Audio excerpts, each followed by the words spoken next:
You ready for this? I'm ready. Is it different being in the guest chair? It's very different being in the guest chair. Yes. Well, you got some stress in the producer chair on the lives. What do you? Nah, well, I mean, yeah, I think this is less stressful. So I'm looking forward to being less stressed. Okay. How are you feeling?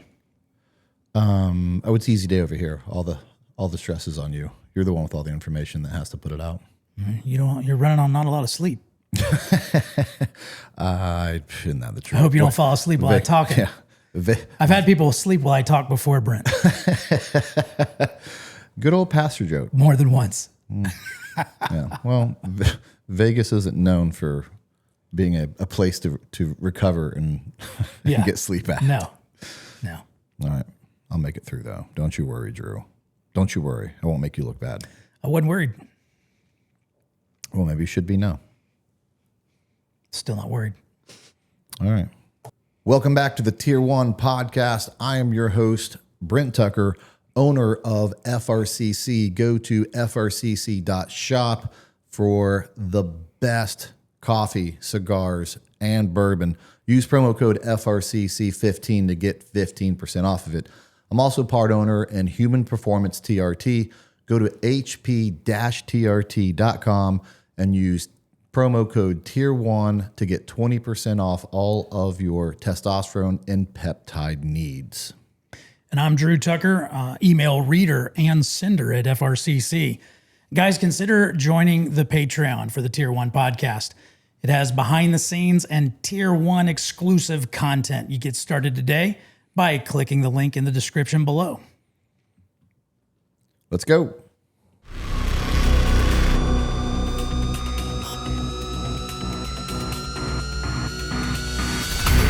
Or new special forces ready. Welcome to the Tier 1 Podcast.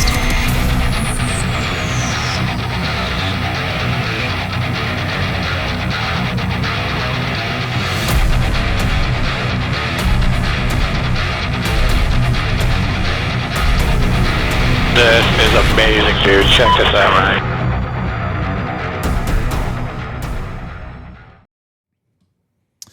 And this episode is brought to you by Elevated Operator, founded by a veteran and veteran friend of mine who's a special missions unit veteran. They provide mood tablets with a perfect daily dose of freeze-dried functional mushrooms. They also have On Target Day Tea that's a healthier organic option which promotes circulation, cardiovascular heart health, decrease in inflammation, and boost immune system, all with a shot of natural energy. And my personal favorite, Ceasefire Night Ops Tea, a healthier way to fall asleep. This tea blend promotes a healthier way to fall asleep. It also promotes deep REM cycle sleep, and all without feeling groggy the next day, which is very important. It's something I dealt with and was the only product that helped me get through that. Go to elevatedoperator.com and use promo code Tier1 to get 15% off. Link is in the description. With us today, a man that needs no introduction. If you follow the podcast, if you followed our last podcast, if you tune into our lives, my brother, Drew Tucker. How you doing, brother? Doing good. He is the producer of the show, and today he is a guest because he happens to be a subject matter expert on all things religion, but with a primary focus on Christianity. That's right. But it's one of those things. I do think this is something a little bit unique. I've always heard when the Secret Service wants to find a counterfeit money, they don't study all the counterfeits. They study the real thing. And if you study the real thing, then you know what a counterfeit is, which I think is true. I think just go to the Bible, study the real thing, and you'll know what's not real. That's right. But when it comes to this, I do think a healthy understanding of what other religions are saying or promoting is something we need to know. and it really not even on a religious scale. I think it's just something. If you're interested in politics, if you're interested in how the world is working and what's wrong with the world, or what how to assess things properly, you have to know these things. Yeah. Especially when it comes to government, because obviously this episode is going to be about Islam. The Islamic religion is so deeply tied to government, it can't be separated, because they are very unique in this aspect with Sharia law.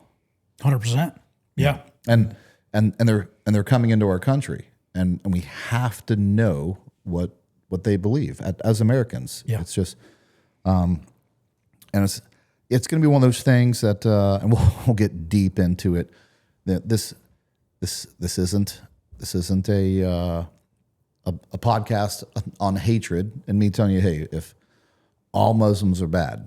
That's not what we're here to tell you. But what we are here to tell you, and this is true of almost any religion, most people don't know what their own book and what their own religion really believes. And that's the biggest problem we have. Yeah. That's the biggest problem we have on both sides, Christian and Muslim. Correct. Right. Across almost all religions. Right. So let's get into it. I'm always interested, as you know, in history. And I think if you really want to understand something, you want to know, you have to know, like where it came from, what was its beginnings. Yeah. Let's talk about that. I love it. Well, Islam, as most of you know, started in the 7th century with a guy named Muhammad, right? Muhammad was, he was an orphan. He was raised by his granddad in a town called Mecca, and it was full of polytheists, idolatry, a lot of gods and things like that. And he's about 40 years old. He's married to a woman about 15 years older than him. And he goes into this cave for meditation, and he's allegedly gets revelation from an angel named Gabriel. And Gabriel tells him to recite. And that's what the word Quran means to recite. Okay. And gives him this revelation, this monotheistic revelation. He goes into Mecca preaching this new revelation, trying to get followers. He's really excited about it. Mecca doesn't like it because Mecca makes all their money on idols and polytheism. People go from all over the place to come to the Kaaba. The Kaaba is that big black box there in Mecca that they go to even today to walk around by the thousands and thousands. It was filled with like 360 different false gods. It was never originally a shrine to Allah. The Muslims just took it over as one of those. Right. Long story short, Mecca doesn't like the things that Muhammad is doing. Eventually, Muhammad gets death threats. Medina invites Muhammad to come over to be a mediator between a couple of tribes because over the years he gained a following. So he leaves Mecca, goes to Medina, and in Medina he becomes this political figure for the first time. He becomes a voice for people, whereas before he was just a guy in the streets kind of preaching. Yeah, it's right there off the bat. It's very interesting. Didn't know anything about this. To be honest with you, it's why I want to talk about this. Yeah, it's crazy that Mecca rejected him at first. Yeah, and the only thing you know about Mecca is that it's their holy land. Right. It's where they have to go and do their journey to. But that's not how this started out. Man, not only did they reject him while he was in Medina, they stole his and his followers' land and wealth. They said, not only are you guys not coming back, we're taking all the stuff that you used to own when you were here. Wow. It's a hard start. Yeah, tough start. Well, he gets into Medina. He's excited about being in Medina because I bet he is. He's safe and now he's an important figure. And but he's still writing surahs. Those are he's not writing. He's still creating Quran surahs that are still pretty friendly, still mild, still peaceful. He's optimistic about the world. He thinks that he's a prophet and that the Jews and the Christians around Medina are going to accept him with open arms. But when you say he's not writing, I think I know why you said it like that. Yeah. But I don't want to get ahead of you. Is that something you want to talk about now, or is that something you're going to talk about later? Well, we'll talk about it later. Okay, We'll sure. talk about it later. Because right now it's not being written; it's just being recited by memory. So he's in Mecca. He's positive about the Jews and the Christians because they're monotheistic, just like he is. He's like, I'm a prophet. You guys, I'm on your side, and I'm getting information from this angel Gabriel. At first, he thought he was possessed. He was worried about being possessed.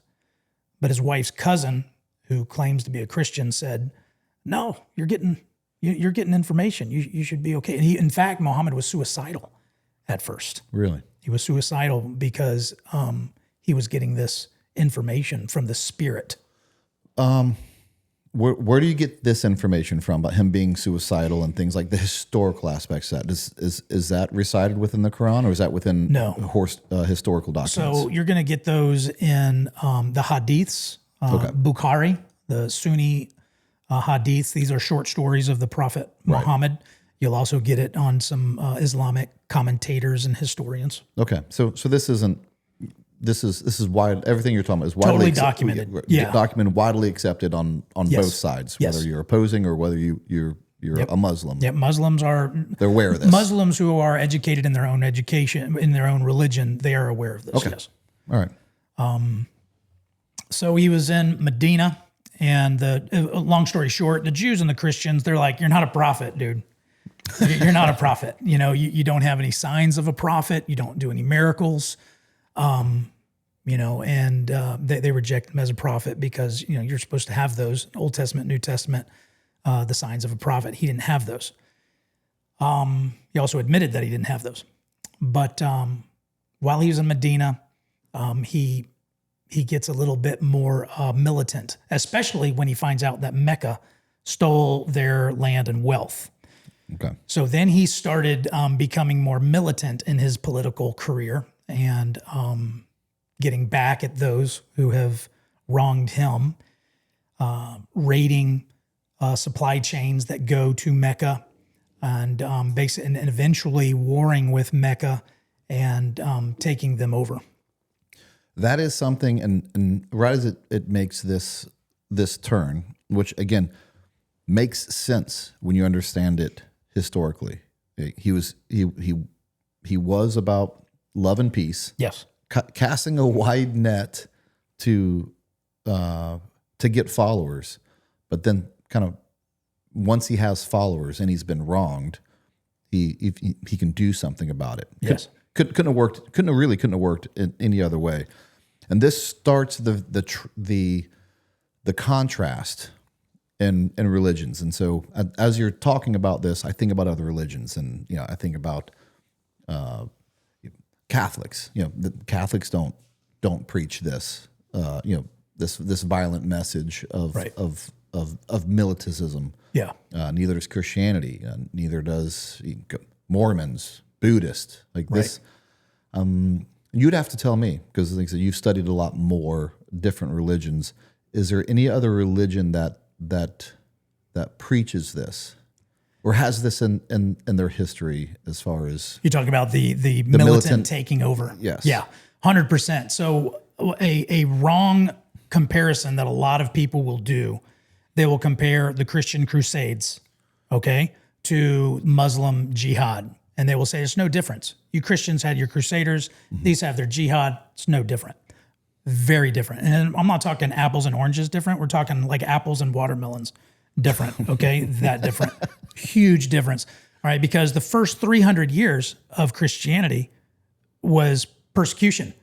The Jews didn't want the Christians. The Romans didn't want the Christians. They were hunted. They were killed. They were fed to lions. They were dipped in oil. They were burned at the stake. Nero used Christians lighting their bodies on fire to light his gardens. All right, so for the first 300 years, Christians, neither Paul or Jesus ever told anyone to get together, rise up against their enemies. right?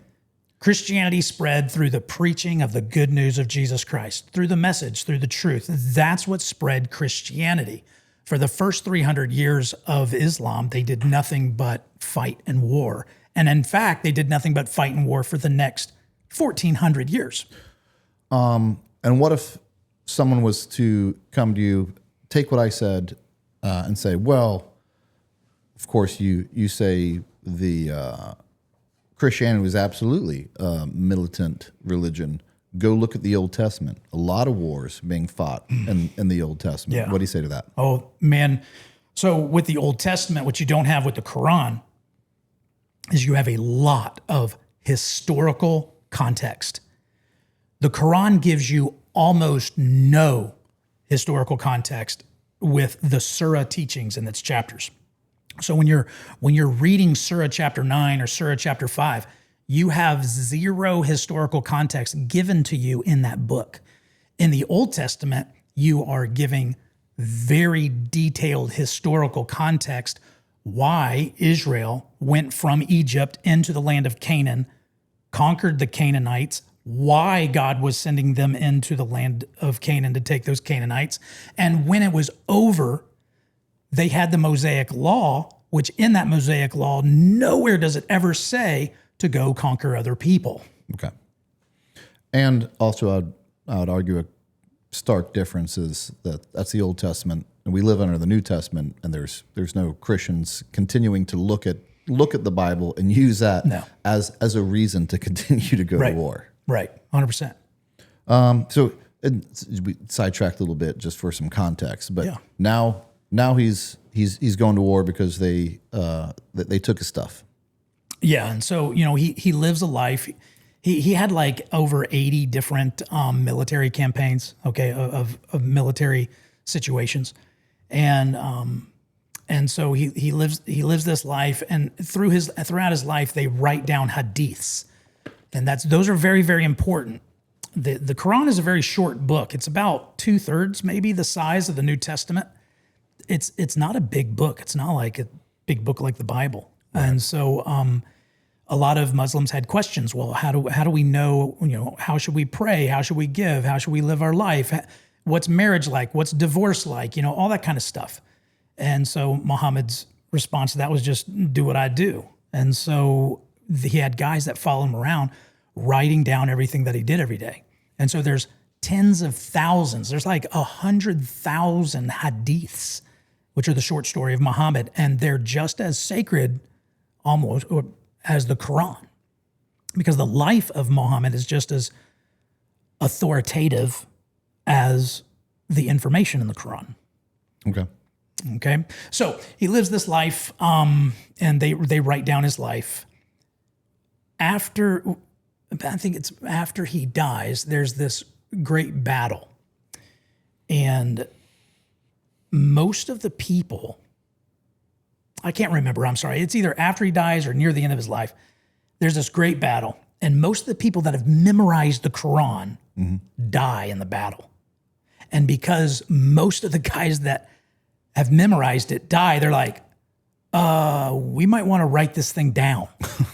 Because if all the guys who are good at memorizing die, we're not going to know this stuff. So at that point, they wrote down things on, parchment or animal skin, bone, rock, clothing, anything they could write on. They just scribbled down what they know in their memory.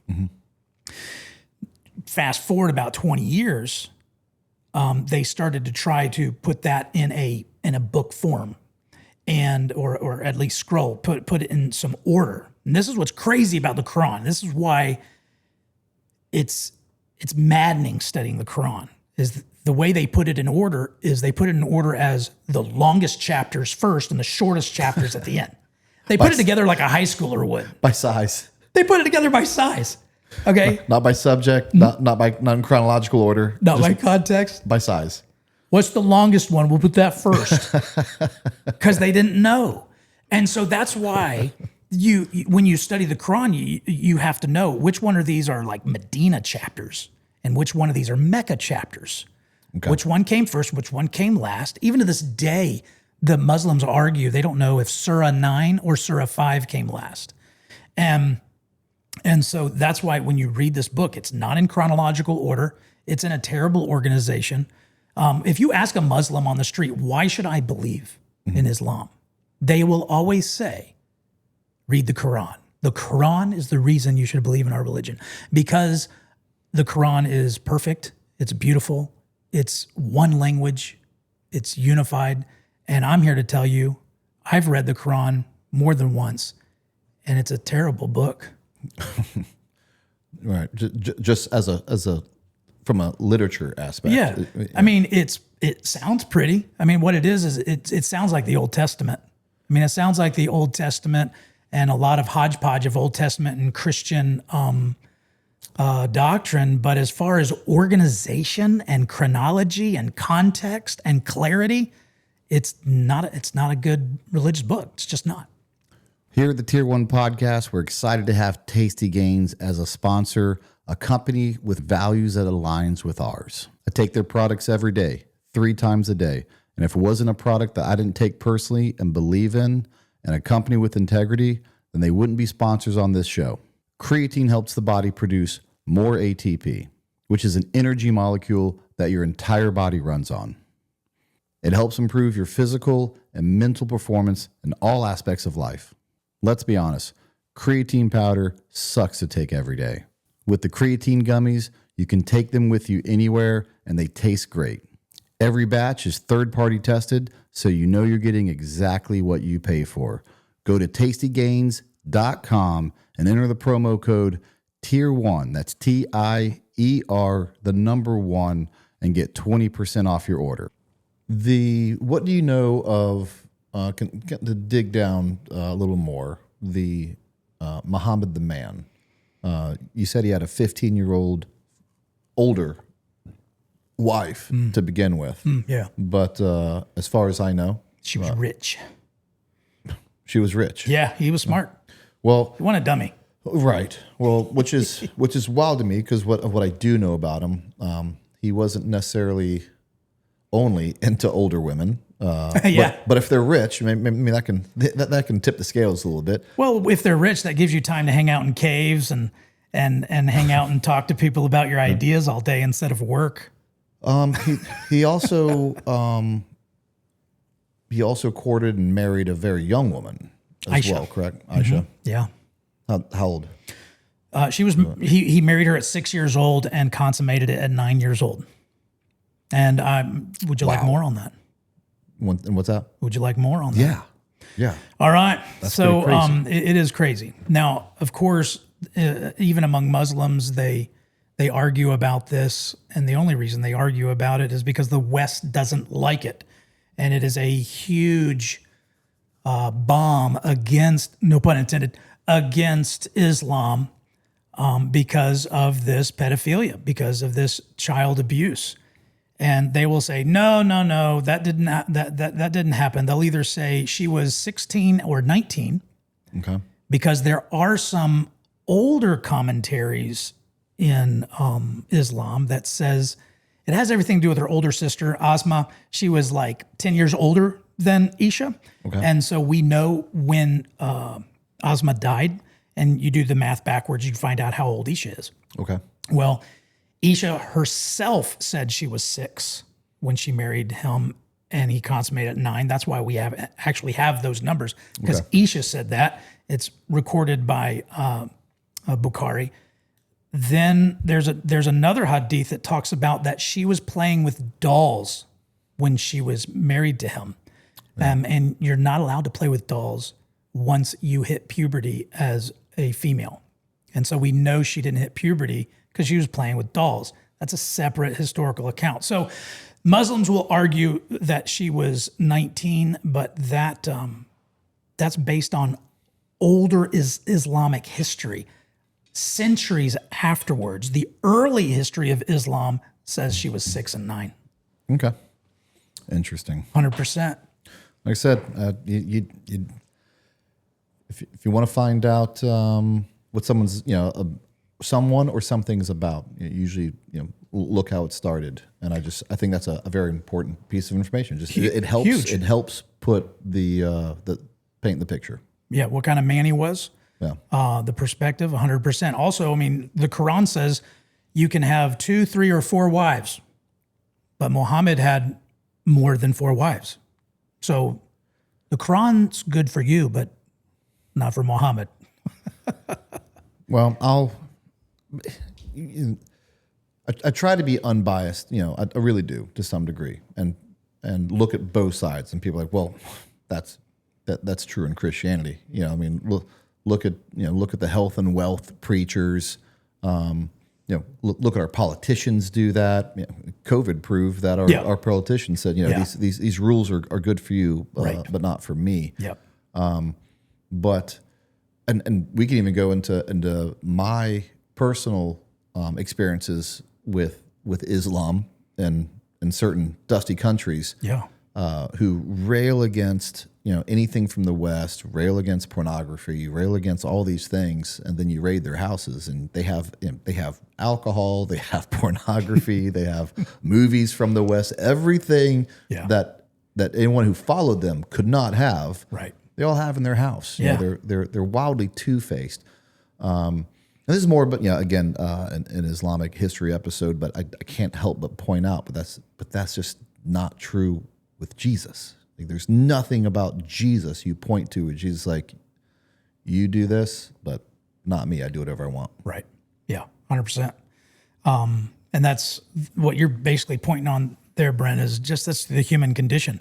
We're fallen, we're sinners, and it doesn't matter what religion we claim to hold to. Every man is a sinner. And there's only one that wasn't.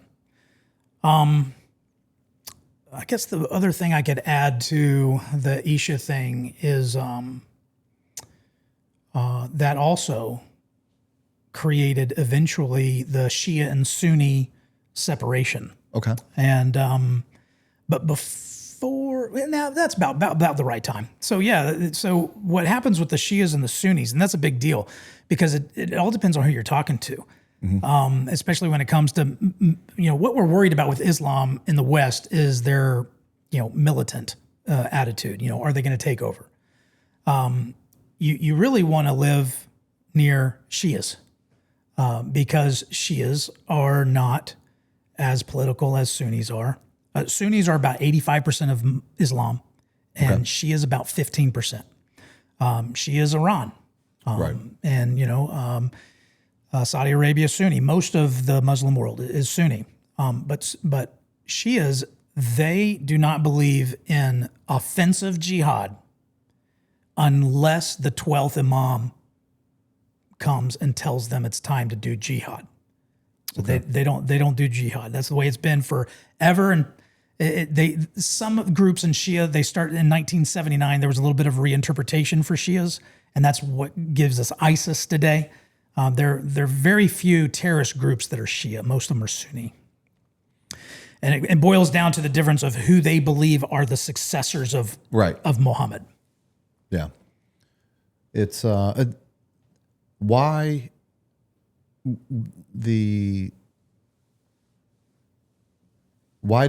some Shias, what's their interpretation that makes them militant and terroristic? If the majority of Shias don't view it that way, then why did they just become Sunni? Like, why they, does that? Yeah. Well, there's no way that a Shia is going to become Sunni or vice versa. It's just ingrained in them. I'm sure they do, but in the norm, they don't. They don't want anything to do with each other. They fight each other. They kill each other. If the whole world was Islam, there would still be no peace because of the Shia and Sunni difference. Shias. What was your question? What if generally speaking the Shias, they don't practice fundamental jihad as an option, and like I said, unless the 12th Imam comes down and tells them to, then what was it about the sects of SECTS, the sects of Shia, that interpreted that different? Like, you know what, we're even though we're Shia, we're going to interpret that differently, wildly differently. Yeah, and again, it comes down to who is the successor of Muhammad. my details are fuzzy on it, but you have the Sunnis. They believed that the right successor for Muhammad was going to be Muhammad's father-in-law, which was Isha's dad. Okay. That's what makes Isha so significant. And Isha's dad was supposedly, allegedly, the first male convert to Islam. He was Muhammad's right-hand man. He was his closest confidant, was his father-in-law. And so the Sunnis wanted to make him the successor of Muhammad. Okay. The Shias, they believed more in a bloodline, and Muhammad had a cousin Okay. who married, I think, one of Muhammad's daughters, I think is what it is. And so that is the bloodline of Muhammad. And so the Shias believe that group of people is the successor of Muhammad. Did Muhammad not have any sons to carry on the religion or his bloodline? He didn't have any sons. The information in the Quran. That's why they need the hadiths. But even the hadiths need some context.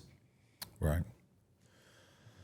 So after Muhammad dies, and in fact, would it be a correct thing to say that it was unlike other religions, which was spread through word of mouth and through logical argument and dialogue, that Islam spread mainly through war.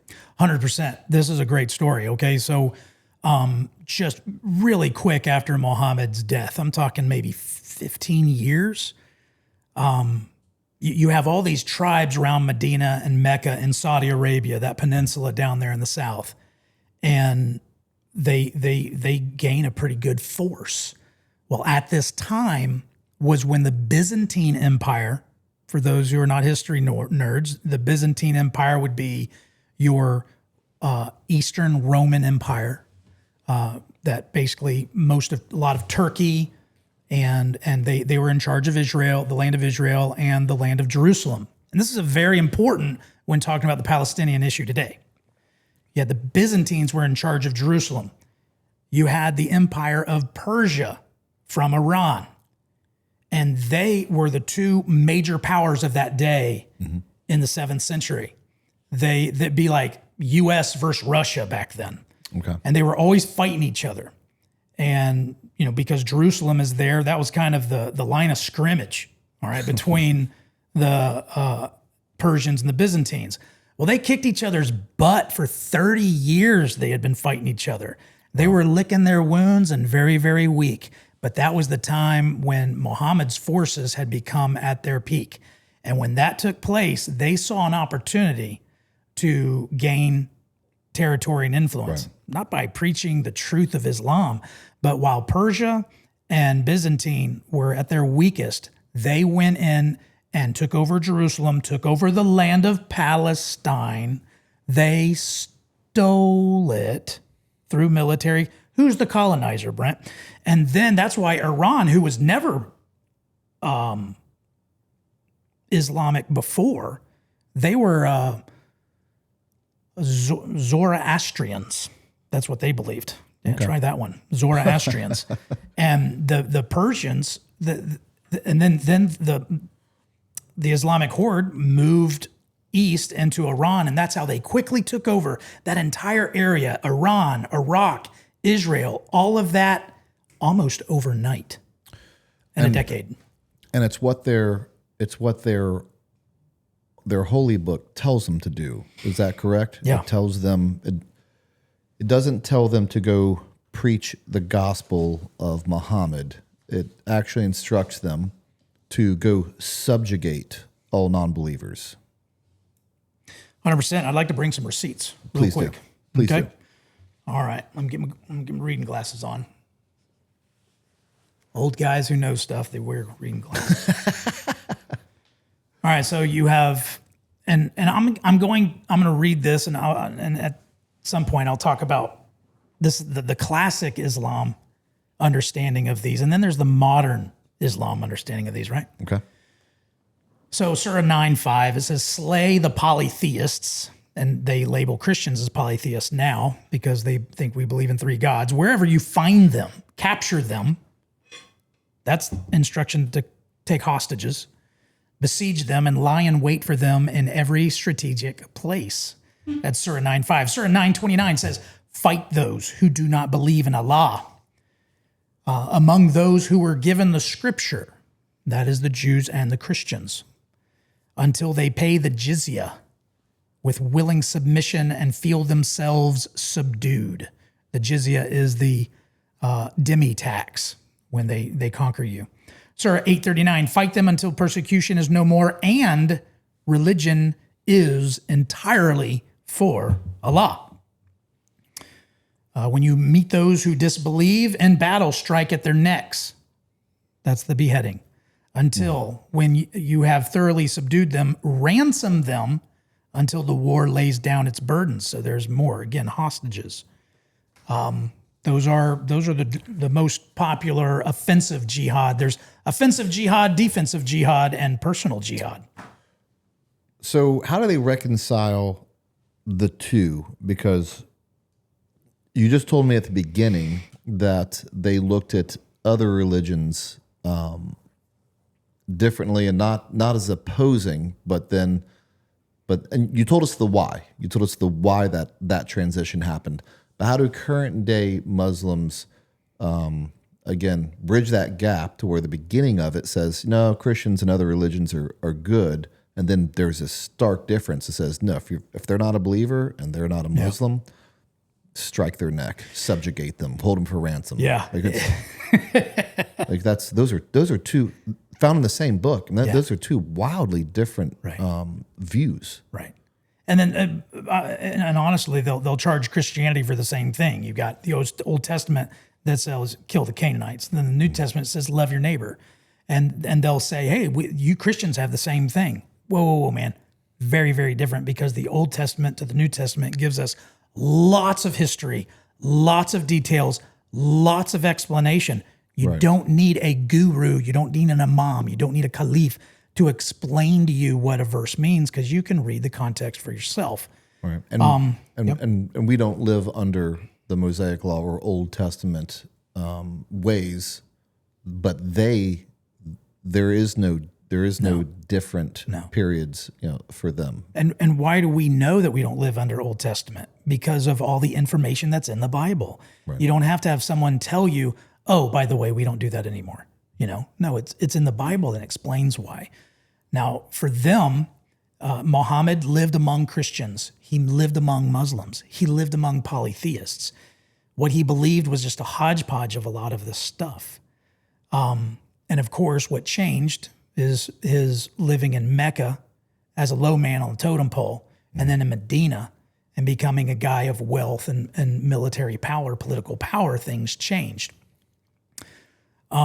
Yet there was no delineation that says, hey, we no longer do this, we do this now, other than just to reiterate it, there's no differentiating to say you just have to figure it out. Right. Is that correct? Yeah. Well, there is something that talks about abrogation in Islam. Okay. Abrogation is the doctrine that basically the surahs, the chapters that were written last, are the chapters that are the most important. So if there's anything that seems like it contradicts, the last chapters override anything in the past, and so that's how they do abrogation. Okay. Which would be logical, to be honest with you. Like, well, what's the last thing he said? Yep. And the last thing he said was very militant. Well, yeah, both Surah 9 and Surah 5. But Surah 5 is weird. There's militant stuff in Surah 5. A lot of Muslims believe Surah 5 is the last one. Okay. There's militant stuff in Surah 5, but there's also really good stuff about Christians and Jews in Surah 5. This is very interesting, Brent. In the Quran, there are several places where Muhammad says, if you have any doubts or if you have any questions, you should go to the people of the book and they will answer for you. So there are several places in the Quran where Muhammad is telling people that the people of the book, that's the Old Testament and New Testament, your Jews and your Christians, that they have the truth. But the modern version of Islam is that the Old Testament and New Testament has been corrupted. But when you read the Quran, Muhammad himself said, if you Muslims have problems, if you have doubts, if you have questions, you should go to the people of the book for answers. That was very interesting. Here's the next thing I'll tell you, and that is there are several places in the Bible where Muhammad says that the land of Israel was given to the Jews by Allah. How do you like that? I don't really know what to think about it. That's a shocker. To be honest with you. I don't know what to think about that.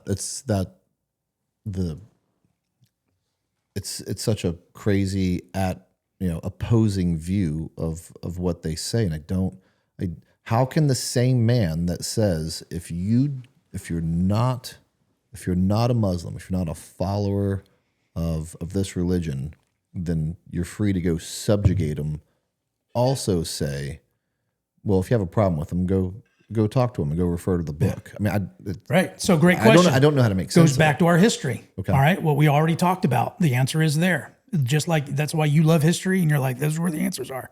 All right. So, remember when I said that he went to Medina and he was optimistic about going to Medina and talking with the Jews, talking with the Christians. He's a prophet. They're going to accept him as a prophet.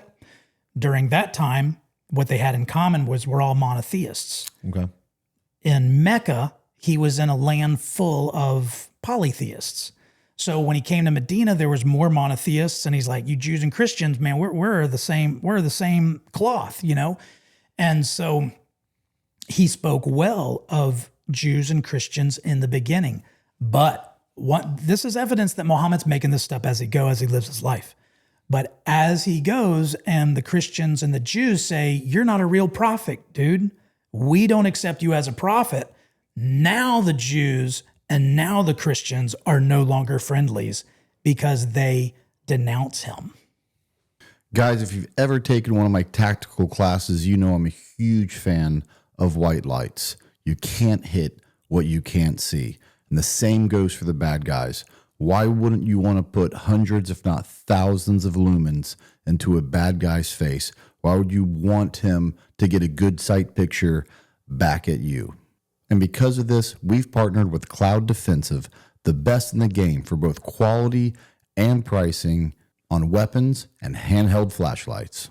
Their products set the standard for excellence in illumination, ensuring that you're always equipped for success. So go to clouddefensive.com and use promo code Tier1 to get 15% off your next purchase. Yeah. What is it? I just realized this. Probably almost should have started off with this, but it's never too late to put out some information. What is it that Islam believes? If what is their religion? Yeah, and I say that like for salvation, like how to be saved.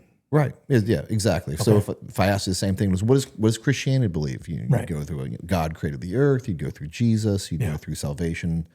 What is it they believe?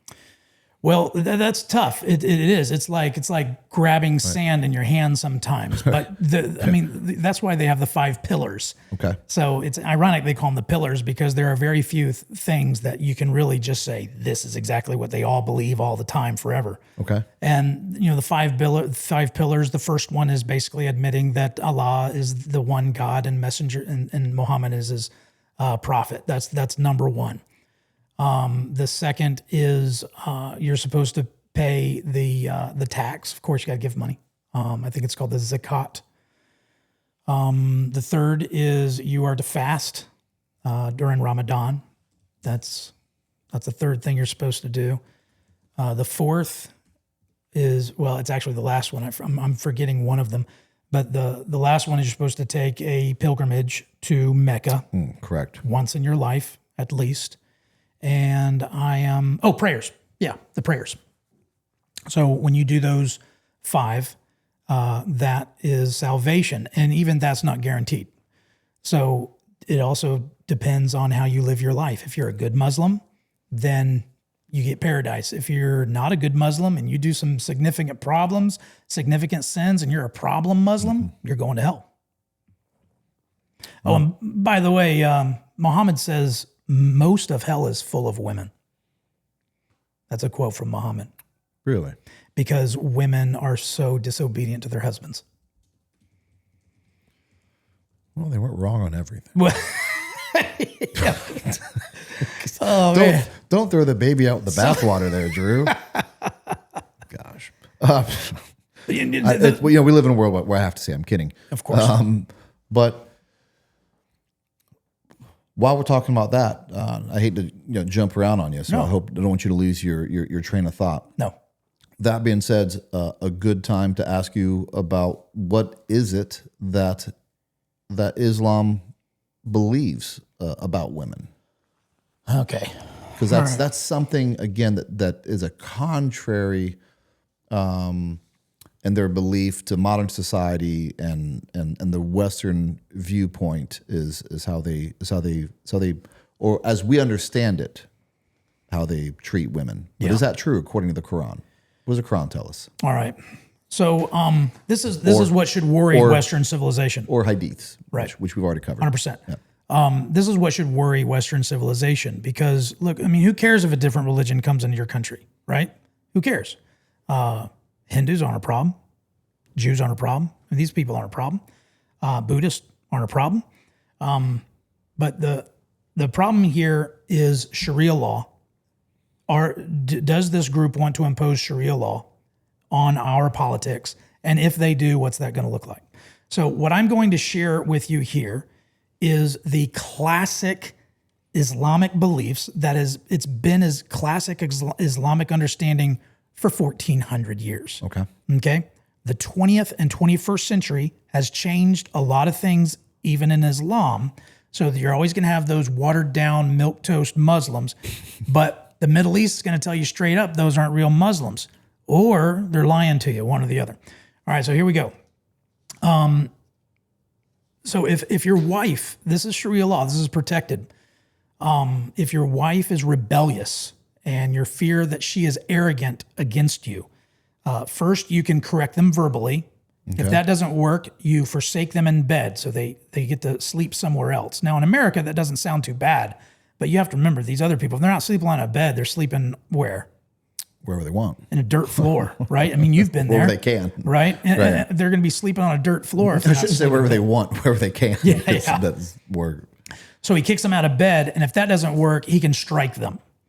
Now, what's interesting is in some of the English translations of the Arabic, they say strike them lightly, even though the word lightly isn't in the Arabic, it isn't in the Quran. This is Quran 434, by the way, that you can strike your women.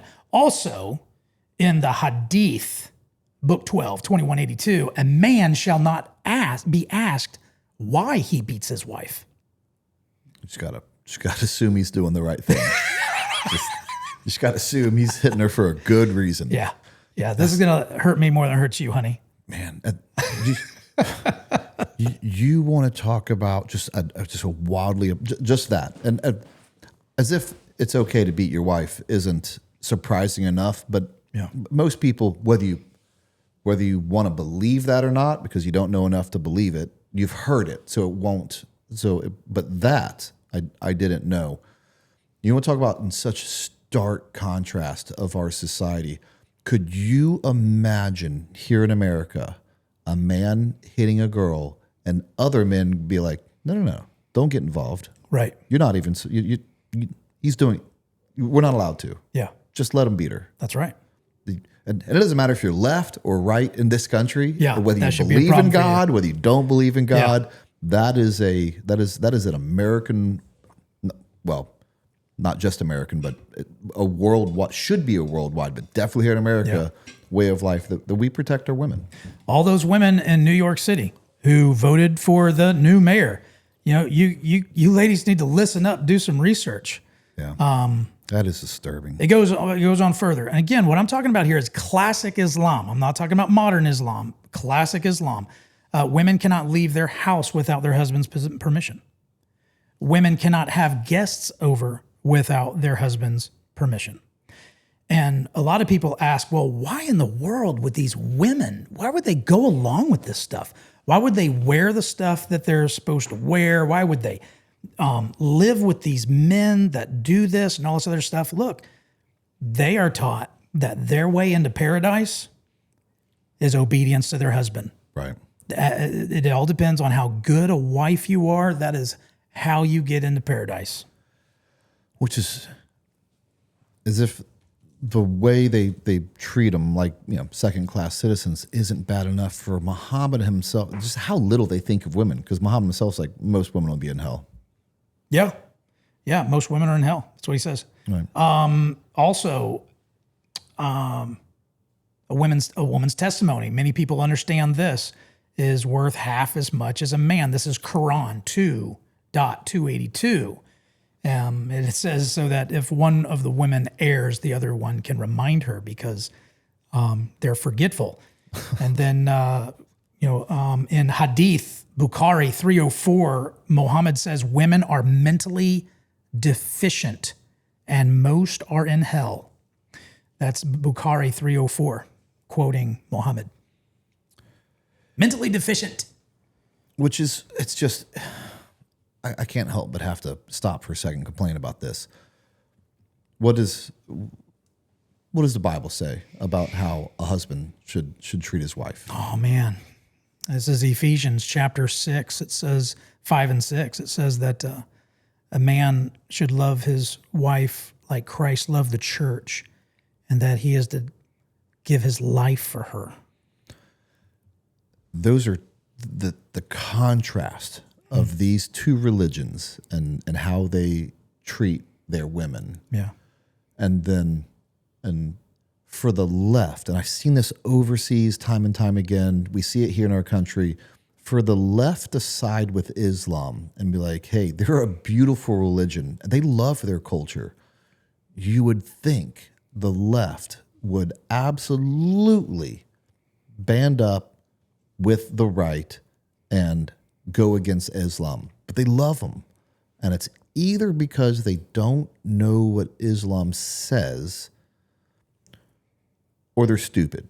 I'm not normally that Both can be true. it blows my mind. It blows my mind. Well, from my perspective, it's a spiritual darkness, and the same spiritual leader leads both camps. Yeah. And that's why they have that in common. They have that in common. That's why they have that in common, even though they don't have anything else in common. Another thing about women, especially when it comes to inheritance, that a son receives twice as much inheritance as a daughter. Daughter gets half the inheritance. I like that. Men can marry up to 4 women. Women cannot marry more than one man. And one of the practical reasons they give on that is that, well, that is because... Oh, I'm sorry. Sometimes I like to talk like that. That is because a man can impregnate a woman right away. Okay. And then when she's pregnant, he can impregnate another woman right away. But if a woman gets pregnant, she's out of business, right? For 9 months plus. So she shouldn't have more than one husband because of the nature of how they breed. And unless it was put out somewhere, I'm just going to have to make an assumption on this, but you correct me.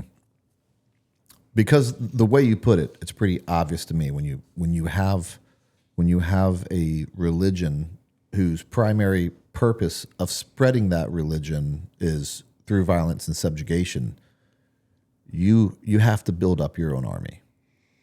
Yeah. You have to produce a lot of people, because I guess there's two ways you can do it. You can build up your numbers yourself by conquering people, and you can conquer. Right. And one actually leads to the other. So not only are you birthing your own followers, but you also need a bigger army to go subjugate the next country over. Right. So, which makes sense, and it's exactly now they've been outdone through technology and through Western culture, which has built up armies that they can't fight against. No.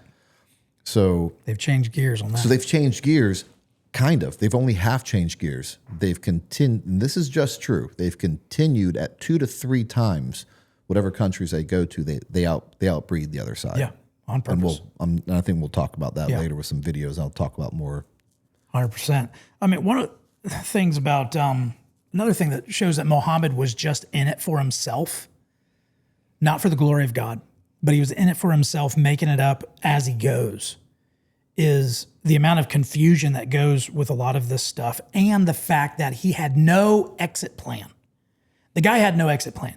Jesus gave an exit plan before he went to the cross and was going to go to the Father. He had his disciples. He sent out his disciples. He gave them instruction. And the disciples were to go into cities and appoint elders. That's what it says there in Titus chapter 2. And we see that in the book of Acts. God, the true God, Yahweh, had a plan on how Christianity was supposed to continue when Jesus left. Muhammad had no plan. Not only did he not have a plan, he didn't even appoint a successor. So right at his death, everybody's like, who's in charge? And then for 14 centuries after that, they're going to be fighting each other on who's in charge. Yeah, I didn't even think about that when we were talking about, Shias and Sunnis, about their, arguing over the successor. He didn't appoint a successor? Didn't have a plan. That's crazy. That's the opposite of a prophet. That was definitely not. There was no foresight in that, man. What did Muhammad die from? I don't remember. I don't know. Devin, can you look that up? Yeah, please. Oh, this is the warning to all you European ladies that get on TikTok and talk about how awesome it is that you just came to Islam. You're now a Muslim, and you're wearing the hair, you're wearing the hijab and everything, and you're all excited about it. Here's what's scary for you, and that is when you, as a Muslim woman, live the Muslim life and you marry a Muslim man, and then you get in over your head and you begin to find out what they really believe and how they really live according to classic Sunni law. And if that man is not happy with you for whatever reason, and let me tell you, every married couple is not happy with each other at some point. It gets tough. He now can beat you. And when you get beat, the first thing you're going to do is you're going to go to your nice local mosque where the spiritual leaders are, the teachers of Islam, and you're going to tell them your situation. And Islam says they're not even allowed to ask him why he beat you. They're basically going to blame you more than him. And then when you get treated that way, it's victim blaming. Same thing they did to Isha. You're going to be like, I'm out. I don't want this. I don't like this. But wait a minute. When you are a Muslim and you choose to leave Islam under Sharia, under classic Sunni law, you are to be put to death. Capital punishment is the consequence to that. Now, of course, if you live in a country like a European country or America where they can't do that, some still try, honor killings, well, then what they're going to do is they're going to make life very miserable for you. They're going to ostracize you. They're not going to do business with you. They're going to treat you as if you are dead. And so that is the future of these female converts. Yeah, you have to know what you're getting into. You really do. And it's the information's out there. Yeah. It's not hard to find. Yeah. And I always say this, and I just got done talking to Dan Bilzerian. If I'm looking to find out the truth, you never just look at only the thing that you want to hear and the result. He's very anti-Jewish.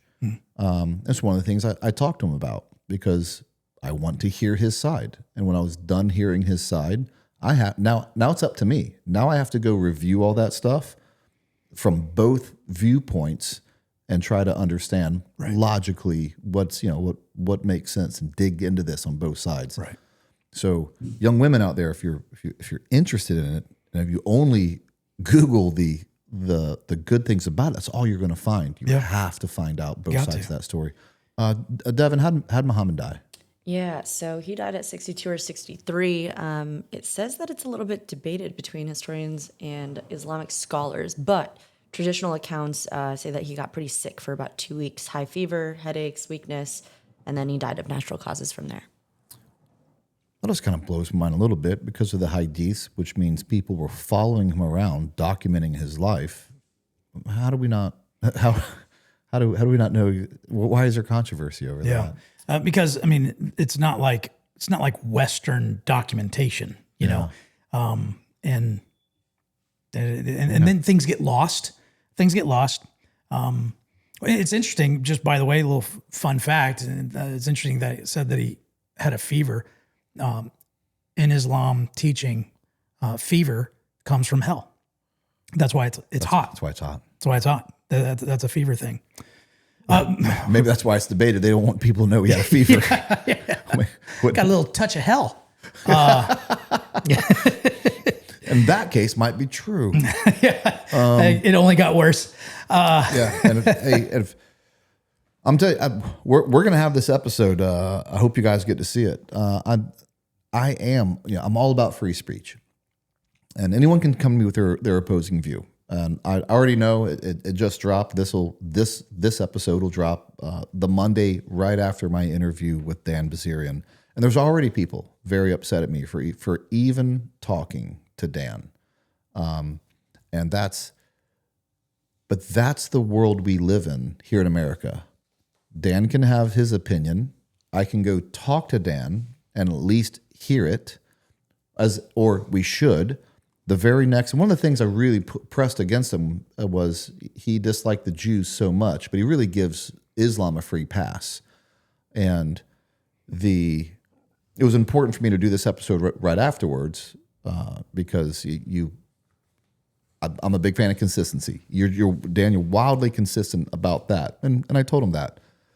But there is a chance that kind of hasn't happened yet. He may be too big to cancel, but that's not necessarily true because Twitter at some point canceled the president of the United States, and it wasn't until Elon Musk came back to give him his account back. Wow. But at some point he may be canceled. There's a chance, there's a blowback for us doing this episode. Yeah. And free speech is something we have to maintain. Whether you like the message or not, listen to the message, dig into it, and find out what they're saying. Otherwise, what's the difference between our country and Sharia law, who dictates what you can say and can't say? We can't just protect free speech that you like. Right. Is my point. Yep. You talked about how they treat women. What's with the burqas? What's with the burqas? Yeah. And why is that some you'll know exactly because I've traveled these countries. Yeah. You'll know exactly when you're in a very staunch Muslim district is when it's burqas, full burqa. Yeah, it's just what eyes and toes is all you get to see. Mm-hmm. And I've gone to other places where they're dressed like American women. Yeah. So what's the story with that, and why can't they get that right? Okay, so why is it not right? Why can't they have? Why is there such inconsistencies about that within its own religion? And there is. Okay, so again, it goes to classic Islam that's been around for 1,400 years versus some new version. And let me tell you, World War I and World War II changed Islam forever. Okay, it's very, very significant, and the countries. We'll get into that in a minute. Okay. But as far as the women, the Quran says that the only thing that can be revealed on a woman is that which is necessary. And it is completely universal among classic fiqh. Fiqh is jurisprudence. It's law in Islam. Fiqh. Okay.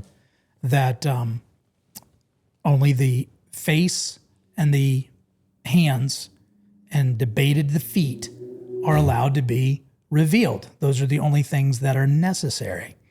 And so that's where the burqa comes in. Now, and that's the way they did it for a very long time in true Islam. Now today, because of modern changes, especially after World War I, World War II, the modernization of the West, they've gone to the hijab, which is just the top of the head, and the neck needs to be covered, and they can wear t-shirts and jeans, but they don't have to wear the burqa. But that's really more of a cultural change that got imposed upon Islam, but the technical law is only the face and hands should be seen, and when you get enough of them together in political power, that's what will be the policy. Right. It was always just crazy to me to go to some of these cities overseas. Jordan. This happened in Jordan. Jordan is fairly westernized, yet there are parts of Jordan that still has very staunch beliefs within Islam, and burqas are there. And to go to a hotel, and belly dancing is not just an ironic thing, it's very much a thing in the Middle East. Being at a hotel, getting drinks there, watching a belly dancer, because that's the entertainment for tonight. They don't see a lot of bellies. And then, well, here's the irony of it. And then having everyone around us that's, it's a Muslim country, come in and their husbands are sitting there drinking, enjoying this belly dancer, and their wife is burqa'd up, sitting there next to them. I was like, what? What? That's their version of a strip club, man. That's crazy. I don't get it, but yeah, and a lot of the Jordanians were very upset about the amount of burqas that were coming into their country, and I asked them about that. I said, and they said just a few years ago, it would have been very odd to see a burqa, even in Amman, which is their capital, and now it's upsetting them because they know the more burqas you see is an immediate translation to the more fundamental. Yeah, I almost said extremist, but I don't want to use that word. It's fundamental. It's classic. The fundamental classic, and what else comes with that? Yes. Nothing good comes from that. And they're very concerned about it, as they should be. The reason they're concerned about it is because of the PLO. The PLO, when when 1948 and 1960s, all the Palestinians needed a place to go. They went to Jordan. Correct. And when they went to Jordan, they caused a lot of problem. They tried to overthrow the monarchy there. Correct. And that's what gave us the West Bank. Now we have the West Bank because Jordan's like, y'all need to get out of here. Yep. But they don't want that history to repeat. And what a lot of people don't know is that these countries are brand new. All of them. Syria, Jordan, Lebanon, even Egypt, Iran, Iraq. These are all new countries. None of those countries existed for a very long time because all you had was the Ottoman Empire, right? So going back to our history, it was when they conquered the Byzantines and the Persians, they grew from there over the centuries. And it's a 600-year-old, 700-year-old empire, the Ottoman Empire. It ended in like 1924 because of World War I. Right. Yep. And then that's when a lot of these countries were divided and given these lands. They're new countries. And a lot of people blame England, for this and their redrawing of random countries that prohibits them from advancements. War. You cannot progress if you are always fighting. You cannot stop and unify and make peace so that you can have a time period of peace so that you can pursue prosperity, technology, education. And because they always are fighting, if they're not fighting the unbeliever, they're fighting each other over beliefs. And that's why. You know what's crazy about that? What what weaponry do they fight with? Stones. It's what Middle East, because they're rich. Russian AKs. Because they're rich and because, and they fight a lot. Well, you think they'd invest in that technology. Yeah. Right. What weapons do they use? What jets do they fly in? What tanks do they use? Yeah. It's all from the West. And when you talk about, in my world, special operations, even people who aren't, that familiar with it still know certain units. Like, I'll put you on the spot. Do you know what the Russian special operation unit is? What it's called? No. Dev, you want to take a stab at it? Spetsnaz? You've never heard of the Spetsnaz? No. Okay. And I don't expect you to. I've heard of Sputnik. No, that's different. I know it's different. There's the German special operations. You go through this. I've heard of them. Canadian, I don't remember the name. Obviously, the UK is one of the smaller countries. Everyone knows them.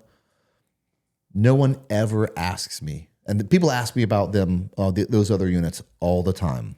No one has ever asked me, hey, that those Saudi Arabian counterterrorism guys, I hear they're badass. Yeah. No one's ever asked me that. I've just kind of realized that right now. What's funny is that you mentioned that, and one of the most, I guess, advanced as far as technology with weapons, I guess, would be Iran, because they were very close to like nuclear capability, which is interesting. It's interesting because Iran is Shia, and Shia do not do in the norm, classic Shia do not do offensive jihad. So they're not interested. Iran's not interested in like going on the attack on other people. That's why they finance other people to do it. They give Hezbollah money to do it. They give Hamas money to do it, but they typically don't do the stuff themselves. And because they're not interested in like attacking in their borders and gaining, they've kind of settled down and did some advancements. You say that, yet they're very, seems to be, at least verbally, offensive-minded against Israel. That was probably a good time. Yeah. What is the deal with Israel and Islam? All right, so let's go back a little bit and let's talk about, remember, the Quran says it. You can Google it, guys, in more than one place. Muhammad said the land of Israel is given to the Jews. It's given to the children of Israel. It says it right there in the Quran. So why in the world, if the Quran says that the land is for Israel, then why would there be an issue? Of course. Well, it becomes political. When they went in and conquered the Byzantine Empire, of course, they conquered the land of Israel. And it was at that time that basically their commentators basically said, the Jews disobeyed. And because of their disobedience, they forfeit the land of Allah. And that's not in the Quran. Okay, Muhammad never said that. In fact, Muhammad said the land is entitled to them. That's what their Quran says. It wasn't until Muslims later, it's a man-made doctrine, Muhammad never said it, that the Jews disobeyed and they forfeit the land. That is a practical making it up as you go, which is how Muhammad did it, making up the rules as you go. And so in fact, if you want to talk about who stole the land, remember the Romans had the land. Okay, The Romans had the land. Correct. And then they stole it from the Romans. And then from there, they had control of it for most of the time. And we'll talk about the Crusades real quick, right? Then you had the Crusades. The reason the Crusades began is because people from the West wanted to visit the Holy Land. People in Europe wanted to visit Jerusalem. They wanted to visit the Holy Land. When they did, they got robbed. They got raped. They got stolen and taken to Africa and sold as slaves. And so it happened time and time again. So the Pope said, hey, we need to get some protection out here. So that's what started it. And when the protection went out there, the protection got attacked. Okay. And so when that happened, it just snowballed into a bigger situation. And so eventually it was too hard to keep that land. So they kept the land for that time. And then it wasn't until the fall of the Ottoman Empire in 1924. And then you had World War II. And then land was divvied up. And Israel wasn't the only one that got land divvied up. Everybody else got land divvied up too. It wasn't anything Good point. special. Right. That's a very good point. What is it about, and we've talked about it a lot, but now I want to dig into this one. You talk about traditional and modern Islam. Yeah. Why the distinction between the two, and why the two? That's a good question. I'd like to know why.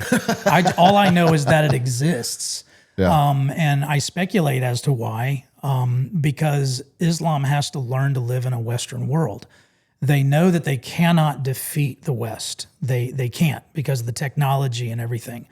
And they know that, and many of them, they do like living in the West better than living over there. They like the prosperity. Mm-hmm. They like our way of life, but they still like their Islamic traditions.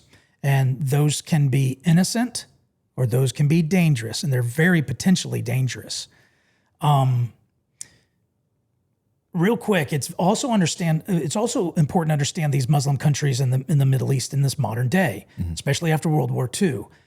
There's a lot of, like, Jordan and Egypt, they're not like run by Sharia law. Like the state is not Sharia law. They have Sharia for the civil stuff, kind of like right now, even in Texas and Michigan have Sharia courts. They're not recognized by the state of Texas or the state of Michigan, but they self-govern voluntarily. Same thing over there. They have Sharia courts all over the place, but their Sharia and their religion is separate from their monarchs and their politics.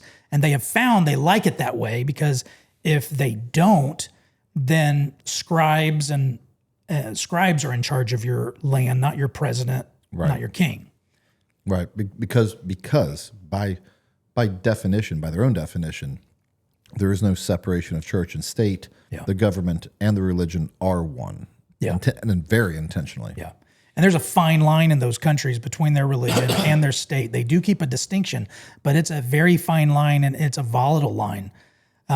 So they know that they cannot defeat us militarily, so they, especially in the mid-2010s, guess what, Brent? Because of civil war. Who was fighting in Syria? Who was fighting in Syria? Kurds and,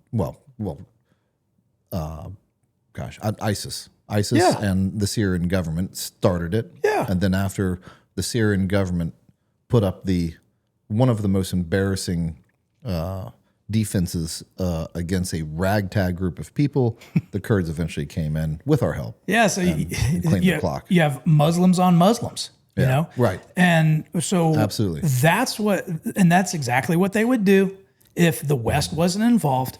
And that's what they've been doing for centuries. And so anyway, right. And that is their problem with other Muslims, is that they're not, and again, I hate that we've done this by calling them extremist, because again, fundamentalist is really what they are. Yeah. And the whole reason why ISIS really began and would fight against other Muslims is because they look down on those other Muslims so hard. Yeah. Because they view them as not being fundamental Muslims. 100%. So here's the problem. Here's the problem with the Islamic migration to the West.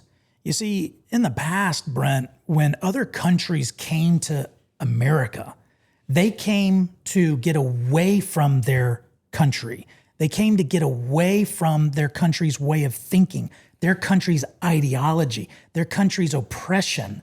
And they wanted to come to this country and not act like they did in the other country, not bring the ideology from the other country, because they recognized that the reason they're leaving their homeland that they should love is because of how broken it is, and you don't want to repeat it. The problem with this idea of immigration is they leave these problem countries, but they don't recognize that their problem is their religion.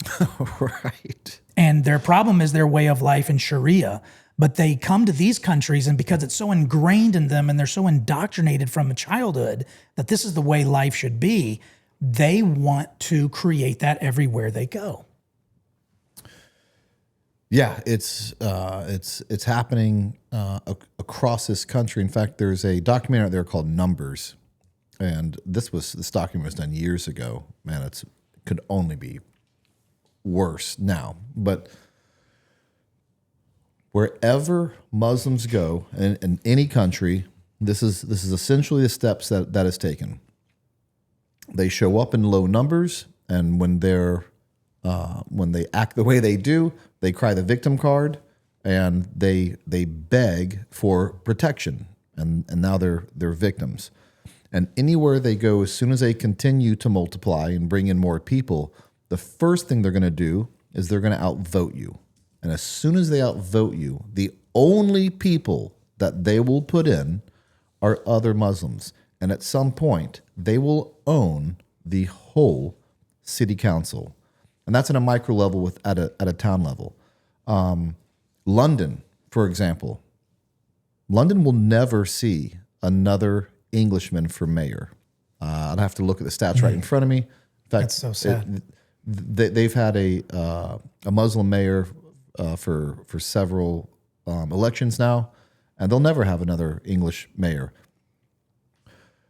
It is assumed, it's a little bit of a race between France and Germany, but I believe Germany will be the first one. The amount of people that have migrated to there and their reproduction rate, at some point in our lifetime, Germany will fall, and it will be called the Islamic Republic of Germany, and not a single shot will be fired. They'll just outbreed them, and then they'll outvote them, and then they'll take their country away from them.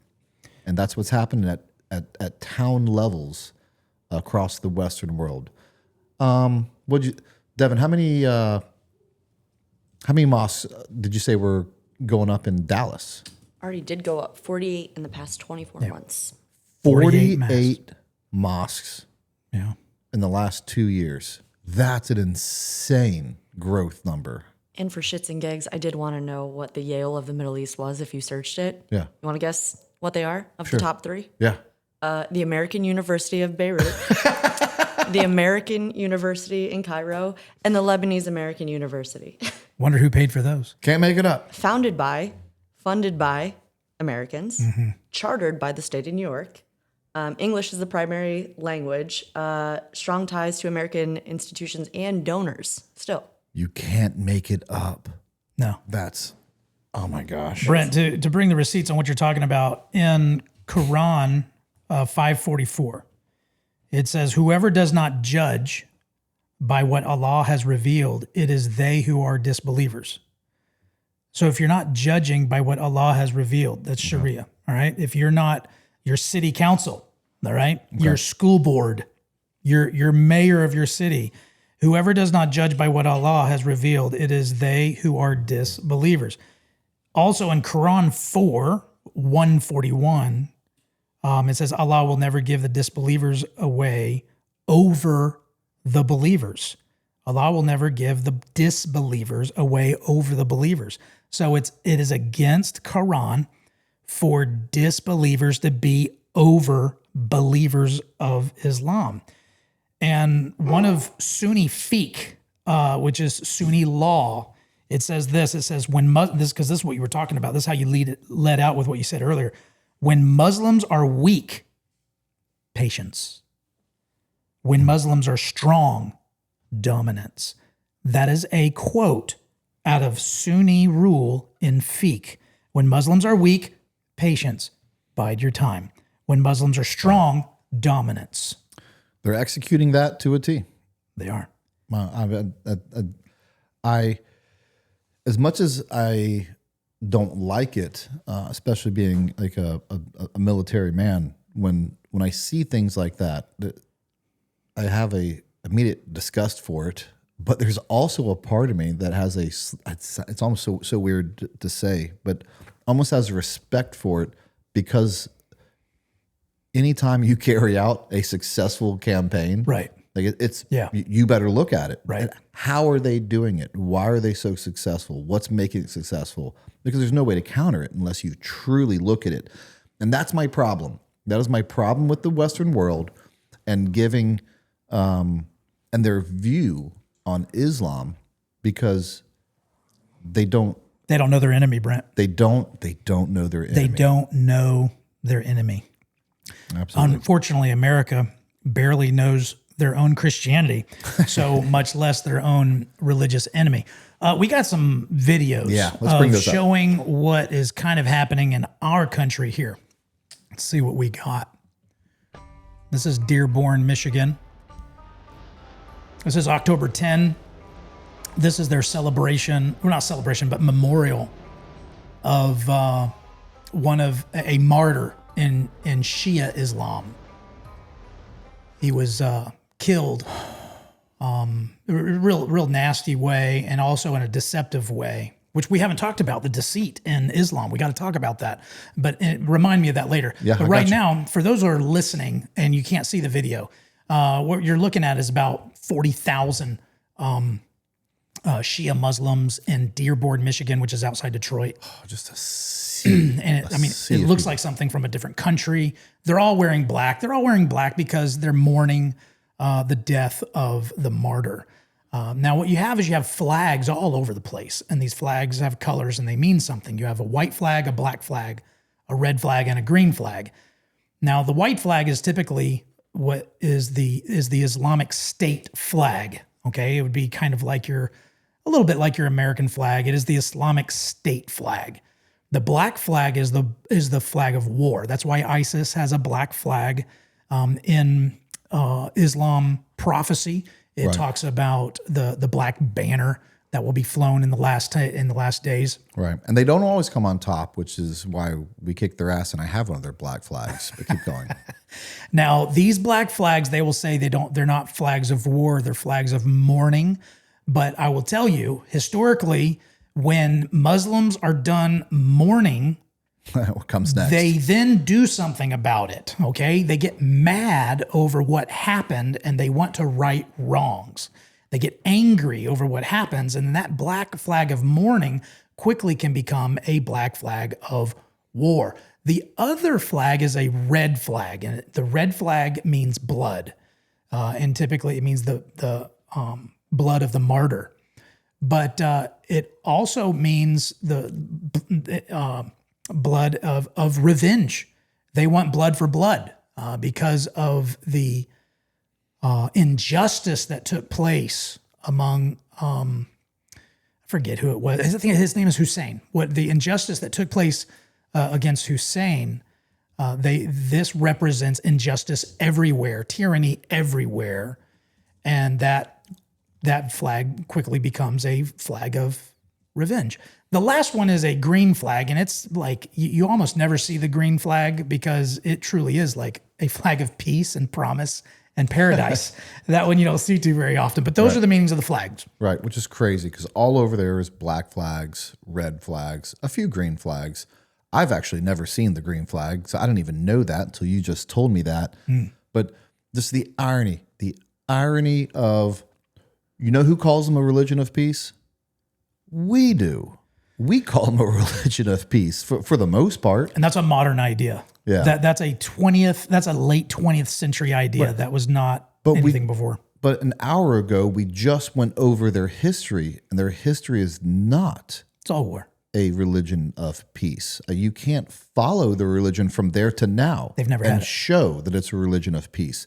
So why liberals have to keep pushing that agenda always just makes me upset, because that's a lie. You know, the That's just Ottoman a Empire lie. was a Sunni. That's one reason why Sunnis are 85% of the world, of Muslim world. The Ottoman Empire was a Sunni empire. You know what happened to the Shia Muslims during that time? They were slaughtered. They were killed by their own Muslim brothers. And the Shias, they hid. They lied about who they were, and so they wouldn't get killed. It was terrible for Shia Muslims. Which kind of goes into, we'll talk about deceit in a second. But let's watch a few more videos. we got some good since we're videos. on them. Yep. Let's do the next one. This is Irving, Texas. Names have been chosen on Muslim scientists of the golden era of Islam. So this is the masjid, mashallah. They have the Salam Masjid here. Private park. All right, I can't play here. Mashallah written on all of them. Allah Muhammad. Oh my God, this one is a real beauty. This is Muslims, right? Medina Villas, I knew it. They're Muslims. Medina Villas. Right next door. You just walk to the masjid, mashallah. That's how easy it is here. Subhanallah, in America, in the United States. Welcome to Irving, Texas. And we are entering a very interesting community. A community made up of Muslims. A community where the street names are all Muslims. This is the street names are all Muslim. Mahmoud Eagle Drive. Check this out, ladies and gentlemen. Only in Dallas, Texas, where you will see. It's not only in Dallas, Texas.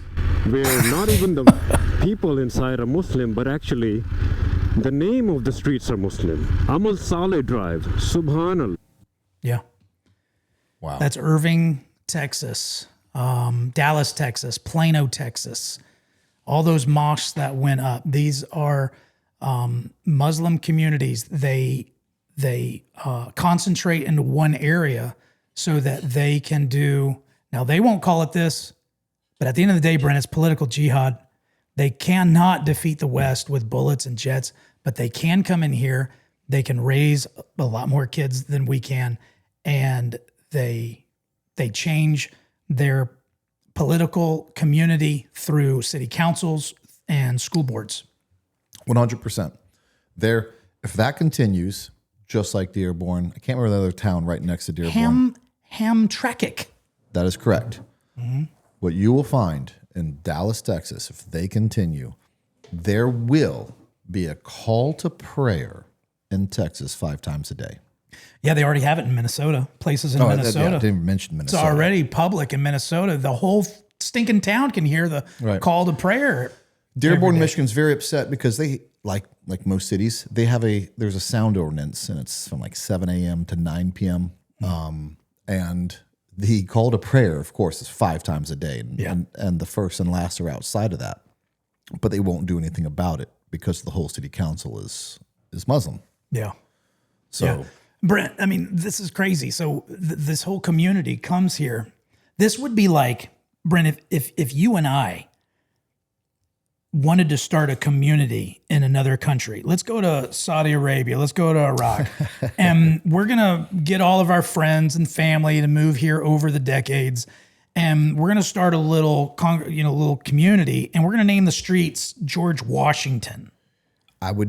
No one would ever do that. They wouldn't allow it. Let's go down this road just for a second. Yeah. And then think that they would allow us to build 48 churches in 2 years and then have loudspeakers in their country that scream Jesus is Lord 5 different times a day. No, because it's actually in their religion a dhimmi. That's who we would be. We'd be a dhimmi. That's basically a second-class citizen in their country. We're not allowed to build new religious buildings. It's actually in their religion. Let's do another video. It only gets worse. I can't take much worse. The city of Hamtramck puts a new face on representative government in America. For a century, it was a Polish-American enclave in Michigan, surrounded by the city of Detroit. Now, a wave of new immigrants from Yemen, Bangladesh, Pakistan has eroded the dominance of Warsaw. In 2013, the city became majority Muslim. A call to prayer echoes past the Gothic spires of Catholic churches, and the aromas of Poland mingle with the scents of the East. This year, for the first time, the mayor and all 6 members of its city council are Muslim, the only entirely Muslim city government in the United States. You know what's crazy? We always call them, they're allies, their biggest allies, the left. We already talked about this. Their ideology does not line up with Islam. And one of their biggest ideologies is diversity. Yeah. Islam couldn't be any less diverse yeah. and any less interested in being diverse. Yeah. It's the reverse of that. 100%. Yet you will fight for them to be a small representative because you feel like they should be represented and you want diversity, guess what they're going to do to you in just a small amount of time? They will kick you off of that, and you'll scream bloody murder, but it'll be too late. That's the way it is for them. For the left ideology, they do not want these. They don't want standards. They don't want moral standards, right? Because they don't mind rules. They don't mind laws. They don't mind big government, but they don't want moral lines drawn. Because if you draw moral lines, you have a moral standard. Well, now they can't do whatever they want morally. They don't like being told what to do, what not to do morally. So they're not going to do that to the Muslims, and then they fall into their own trap because now you let the fox in the hen house, man. Yeah. You have any other videos? Or let's. The next one we're about to play is it? Trump. Here, I'm gonna give you some context on this one. This was back in 2015. All right, this is 10 years ago, and I'm disappointed it's not now. Donald J. Trump is calling for a total and complete shutdown of Muslims entering the United States until our country's representatives can figure out what the hell is going on. I voted for that. We have no choice. We have no choice. All right, that was 2015. That was when a lot of the migration was happening, in Europe and here. He gets it. He gets it. We got to figure out what's going on. Well, did you guys figure out what's going on? Because looking at what's going on in Dallas and Minnesota and outside Detroit and even my hometown, Sanford, Florida, I don't think they figured it out. And that's the problem. They won't figure it out until it's too late. Yeah. And which is why I think an episode like this is so important. Yeah. Important to do. Let's talk about deceit within Islam. I'm on the same page, man. Yeah. So their God, Allah, is the great deceiver. A lot of people have heard that before in the Quran, right? He's the great deceiver. That's not hard to Google. Weird moniker for a deity. Yeah. Especially a religion of peace. Yeah, so taqiyya is their doctrine of concealment. And of course, as usual, they don't agree on a lot of how that's supposed to be done. But modern Muslims are the ones that really have a problem with it. They don't know what to do with it. But classic Islam, they know what to do with it. Sahih Muslim, it's a hadith 2605 says, it's okay to lie. Muslims are liars only in 3 places: warfare, making peace, and husband and wife. Husband and wife. What? All right. You're allowed to lie to your wife. You're allowed to lie to your husband. It's okay because if there's any place it's hard to keep peace, it's between a husband and a wife. So it's okay to lie. All right. Between husbands and wives. Well, you better be able to beat her if you can also lie to her, because one's going to have to. Yeah. Do you have any slave women I don't know about? No, honey. I don't know what you're talking about. These women better get really good at psychological warfare. They better be on it. So you're allowed to lie. And warfare. But in their world, warfare is very subjective. They're always at war. Right. As long as the land of Israel is occupied by someone other than Muslims, because it used to be under Muslim control and now it's not, and that is unacceptable in their religion. Right. They're always at war. And if you support Israel, then they're at war with you. And so therefore they can lie to you anytime they want because of warfare. Yeah. Let's see.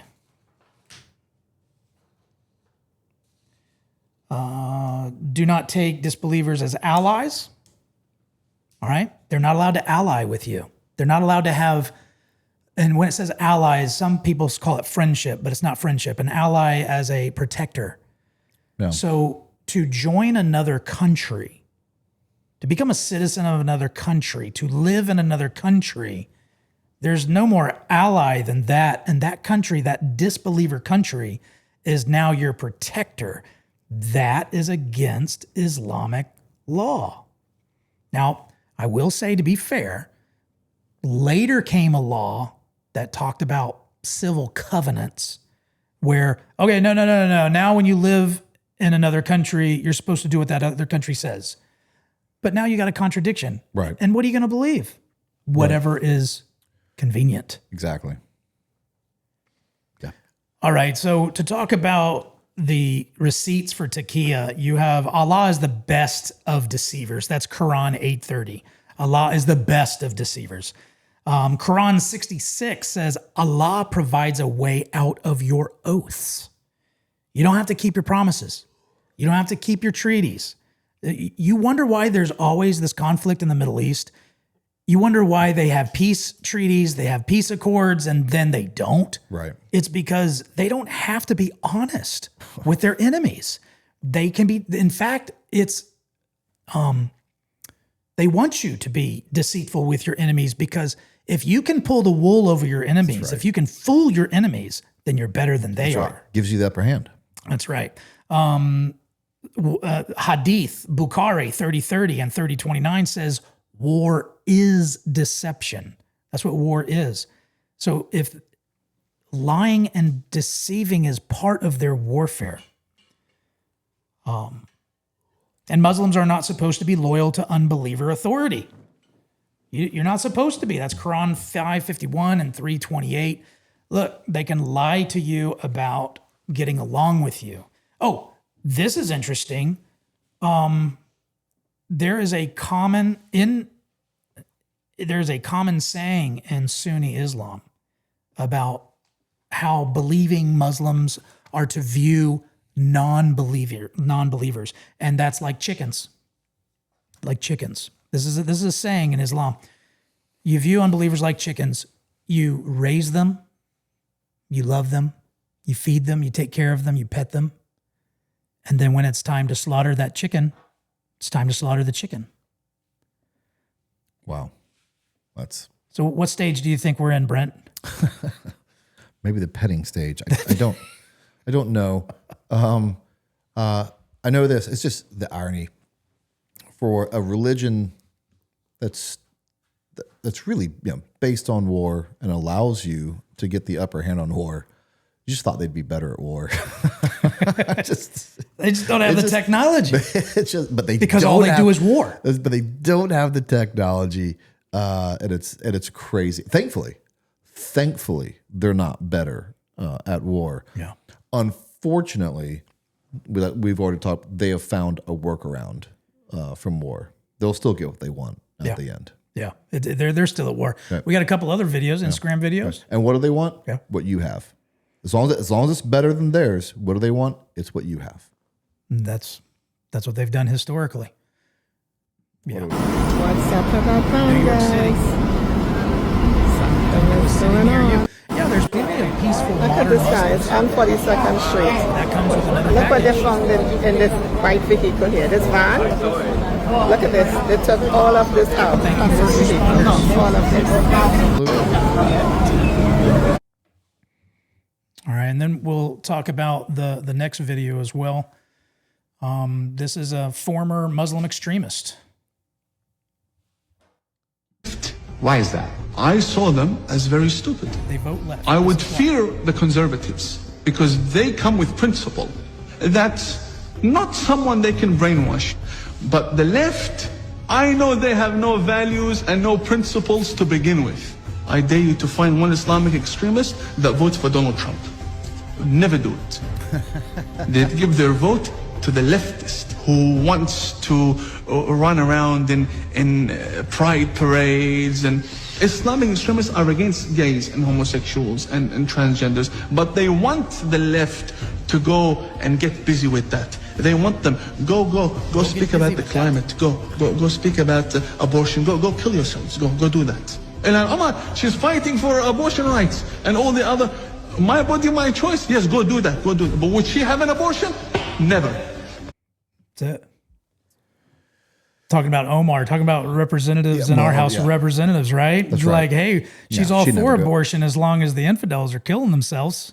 Yeah, that's always that's a great point. when you study your enemies, not just what they do, but who do they support, and why do they support them? And that's a great perspective of that.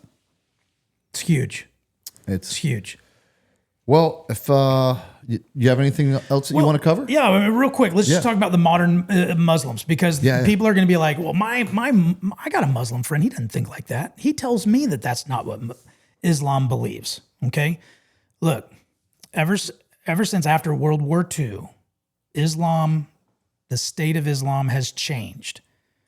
Classic Islam is what we've shared today. It's fundamental Islam. But there is a modern version of Islam. And what they do is they take all these verses of the Quran and they say, no, that was for then. That was for Muhammad's situation back then. Now, you would never know that by reading the Quran. You can only try to put that in historical context by knowing Islamic history. Well, we have a trust me, bro situation. Yeah. Well, how was I supposed to know? Well, because I'm telling you now. Yeah. Trust me. Yeah. So they're saying, but that's no different than Christianity. Even today in Christianity, you have Christianity that's, you have gay churches and homosexual pastors, and they say this is okay. Why? Because they say, well, what Paul said back in the first century, that was for Paul, not for us. Same thing, with women pastors and things like that. They say, oh, that was for Paul's day, not for us. Christians do the same thing in modern times. Islam is doing the same thing with even modesty among Christians is very, very different than modesty back in the 50s and 60s. And so these things culturally change. Same thing with Muslims, especially Muslims in the West.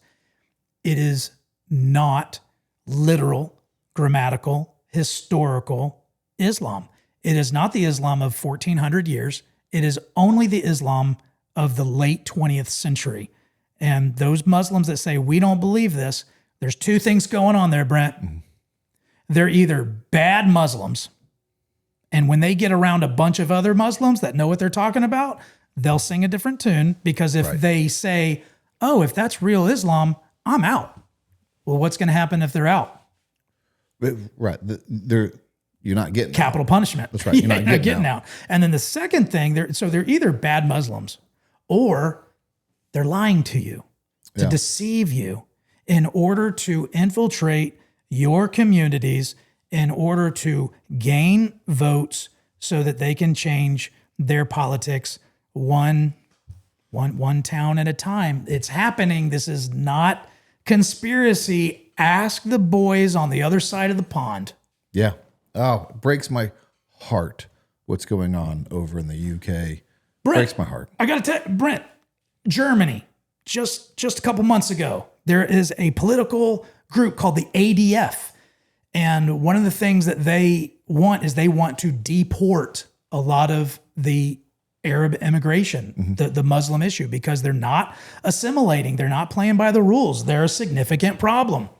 There's a significant crime problem. 2 weeks before the September 25th elections, 7 ADF political leaders who were running for office, 7 of them were killed in Germany 2 weeks before their elections. Wow. 7 of them? 7. Did they say what the cause of death was? Or did they catch them? The police are not releasing the cause of death. And here's what's crazy. There's not a single neighbor or a family member that's coming out saying, yeah, Bill, he had a bad heart, or he was struggling with cancer, or they got into a car accident. Nothing. 7's way too high from one political party within a short. Come on. It's crazy. We've seen. Look, I've only shown a fraction of the videos that are out there. There are crazy videos out there on YouTube, and this is not just a minority of the Muslims. It is the majority of the Muslims in the world that believe like what we've shared here today in classic Islam. The minority are modern Muslims, which things will change when they become majority Muslims in their area. Drew, thanks for coming on, sharing the truth, something this podcast prides itself on. I needed a lot of research to come in here and do this, but man, I learned a lot. So thank you so much for doing that for us. Thanks for having me on, man. Appreciate Absolutely. it. Selfish plug. I started inspired by my brother. I started a podcast called Truth in the Dark. It's a podcast that basically proves why we know the Bible is true and what salvation is all about, what life is all about according to the Bible. And hopefully enough Americans will listen to it and get back to our roots. Yep. You know what? And I forgot to do this at the beginning of the podcast because I forget to treat you like a guest because you're my brother and our producer. This is a gift from Brotherhood Blades. Brotherhood Blades. That's right. You've been on this show long enough. How do you not have one of those by now? But we always give them away to the guests, and I never take them and give them, to you or even me. So you'll remember not just being a producer, but a guest on the show as well to remember it by. Beautiful knife. Thank you, Brotherhood Blades. Thank you very much. What a beautiful knife, Brent. Thank you for the gift. Yes, absolutely. Thank you guys. Tune in next week.